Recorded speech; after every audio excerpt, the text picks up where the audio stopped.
یہ چیز قابل ذکر ہے اور قابل دید ہے۔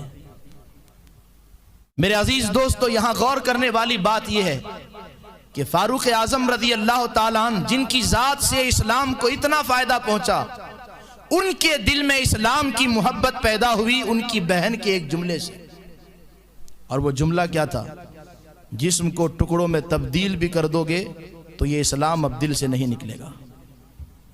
آج نہ جانے ہماری ان بہنوں کو کیا ہو گیا ہے کہ صرف ایک لڑکے کی محبت میں، ایک لڑکے کی محبت میں اپنا دین بھی چھوڑ دے رہی ہے، اپنے باپ کو چھوڑ دے رہی ہے، اپنی بہن کو چھوڑ دے رہی ہے، اپنے رشتہ داروں کو چھوڑ دے رہی ہے، اور برقعے کی حالت میں یہ سب کام کرتی ہے جن کی وجہ سے اسلام کو نقصان پہنچ رہا ہے، اسلام کے چہرے کو نقصان پہنچ رہا ہے، اسلام کی شبیہ کو نقصان پہنچ رہا ہے۔ میں گزارش صرف اتنی کروں گا کہ اگر آج ہماری بہنیں جو راستہ بھٹک گئی ہے، منزل کو بھول گئی ہیں، وہ اپنے سے پہلے جو اسلام کی خواتین گزر چکی ہیں ان کی زندگی کو پڑھیں تو شاید ان کو احساس ہو کہ اسلام کوئی اتنی سستی نعمت نہیں ہے، ایمان اور ہدایت یہ اتنی سستی نعمت نہیں ہے کہ بس دنیا کی 2 دن کی لذت کے لیے اس کو چھوڑ دیا جائے۔ نہیں، یہ تو اس قدر قیمتی دولت ہے کہ اگر جسم خون سے لت پت ہو جائے اور جسم کو ٹکڑوں میں تبدیل بھی کر دیا جائے تو اس نعمت کو کوئی چھوڑنے کے لیے تیار نہ ہو، مگر 2 دن کی لذت کے لیے۔ فَفِرُّوا إِلَى اللَّهِ، اگر راستہ بھول گئی ہیں آپ تو پھر اللہ کی طرف پلٹ جائیے۔ آپ اس دین کو چھوڑ رہی ہیں کہ جس دین کے آنے سے پہلے تمہاری کوئی حیثیت نہ تھی، زمین کے نیچے پیدا ہوتے ہی تم کو دفن کر دیا جاتا تھا۔ اگر تمہارے ماں باپ اس دنیا سے چلے گئے اور تم یتیمہ ہو گئی تو نکاح کر کے تمہاری دولت چھین لی جاتی تھی، اس کے بعد تم کو کچرے کے ڈھیر کی طرح پھینک دیا جاتا تھا۔ رسول اللہ کے آنے سے پہلے تمہاری کوئی حیثیت نہ تھی، بازاروں میں تم کو خریدا جاتا، بازاروں میں تم کو بیچا جاتا تھا۔ رحمت عالم صلی اللہ علیہ وسلم کے آنے سے پہلے جائیداد میں تم کو کوئی حصہ نہیں ملتا تھا، حتیٰ کہ قرآن نے بیان کیا کہ وَإِذَا بُشِّرَ أَحَدُهُمْ بِالْأُنْثَى ظَلَّ وَجْهُهُ مُسْوَدًّا وَهُوَ كَظِيمٌ يَتَوَارَى مِنَ الْقَوْمِ مِنْ سُوءِ مَا بُشِّرَ بِهِ۔ اگر کسی باپ کو صرف اتنی سی بات بتا دی جاتی کہ تمہارے یہاں بیٹی کی پیدائش ہوئی ہے تو شرم کے مارے وہ سر نیچے کر لیتا اور اتنا افسوس کرتا کہ جو ہے کافی دنوں تک لوگوں کے سامنے نہیں آتا تھا، چھپ چھپ کے رہتا تھا۔ حتیٰ کہ کچھ تو ایسے بھی ظالم تھے کہ دروازے کے کنارے بیٹھے رہتے تھے اور کہتے تھے کہ لڑکے کی پیدائش ہو تو بتانا، لڑکی کی پیدائش ہو تو گھر کے پیچھے سے باہر پھینک دینا۔ یہ حیثیت تھی آپ کی۔ میں اپنی بہنوں سے مخاطب ہوں، جس اسلام نے آپ کو اتنی عزت دی اور جس اسلام نے آپ کو اتنا مقام دیا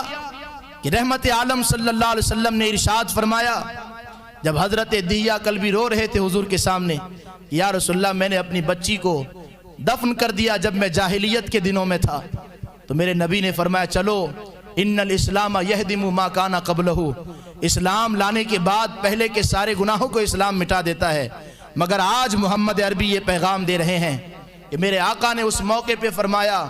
دہیا یاد رکھنا جس کی 2 بچیاں ہوئی اور باپ نے بڑی محنت سے محبت سے پالا اور یہاں تک کہ ان کی شادی کا انتظام کر دیا، تو قیامت کے دن وہ دونوں بچیاں اپنے باپ کے ہاتھ کو پکڑ کر جنت میں لے کے جائے گی۔ ان الجنت تحت اقدام الامہات، جنت ماؤں کے قدموں کے نیچے ہے۔ اتنا بڑا مقام اسلام نے آپ کو دیا، اتنی بڑی حیثیت اسلام نے آپ کو دی، اور اسلام کے ساتھ آپ نے یہ سلوک کیا کہ آپ کو تھوڑی دیر کے لیے بھی اللہ اور اس کے رسول سے ڈر نہیں لگتا؟ کیا بال برابر بھی قبر کا خیال نہیں آتا؟ آنکھیں بند ہو جائے گی، یہ ساری دنیا جو ہے تاریک نظر آئے گی، اور یوں تو آنکھ بند ہوتے ہی قبر میں رسول اللہ سے ملاقات ہونی ہے، محشر میں بھی رسول اللہ سے ملاقات ہونی ہے۔ حضور نے پلٹ کے اگر اتنا ہی پوچھ لیا کہ کہ تمہاری خاطر تو میں نے کیا کیا نہیں کیا، میرے آنے سے پہلے تو تمہاری کوئی حیثیت نہیں تھی، میں ہی تو تھا کہ میرے آنے کے بعد میں نے ہی تو دنیا والوں سے کہا تھا کہ جنت ماؤں کے قدموں کے نیچے ہے، اور جس دین کی خاطر میں نے اپنے دانت شہید کروائے، اپنے جگر گوشوں کو کربلا میں شہید ہونے دیا، خون میں لت پت ہو گئے، ان کے عزیز کھو گئے، وہ خود قربان ہو گئے، تمہارے لیے اتنا بھی نہ ہو سکا کہ اس دین پر قائم رہتی؟ افسوس کی بات ہے۔ جہاں تک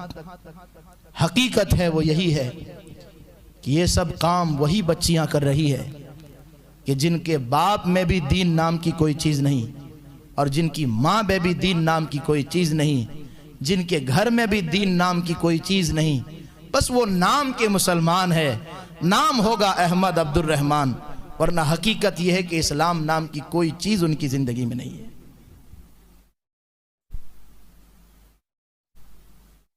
تو بہرحال یہ جو کچھ بھی کر رہی ہیں آج، انہیں موقع ہے، اللہ تو چھوٹ دیتا ہے سب کو کہ آج نہیں تو کل پلٹ کے آ جائے، لیکن اتنا یاد رکھنا وَلَا تَحْسَبَنَّ اللَّهَ غَافِلًا عَمَّا يَعْمَلُ الظَّالِمُونَ، اللہ کو کبھی بے خبر مت سمجھنا اپنے کرتوت سے، وہ موقع دے رہا ہے مگر جب پکڑے گا إِنَّ بَطْشَ رَبِّكَ لَشَدِيدٌ، بے شک تمہارے رب کی پکڑ بہت سخت ہے۔ فاروق اعظم کی بہن نے استقامت دکھائی تو فاروق اعظم کو اسی استقامت کی بدولت ہدایت مل گئی، اسلام سے محبت پیدا ہو گئی۔ اگر تم بھی اسی طرح سے دین پر جمی رہتی،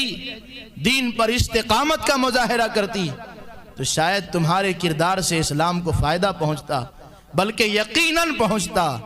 اور تمہارے اس عمل سے رسول اللہ کی آنکھوں کو بھی ٹھنڈک پہنچتی۔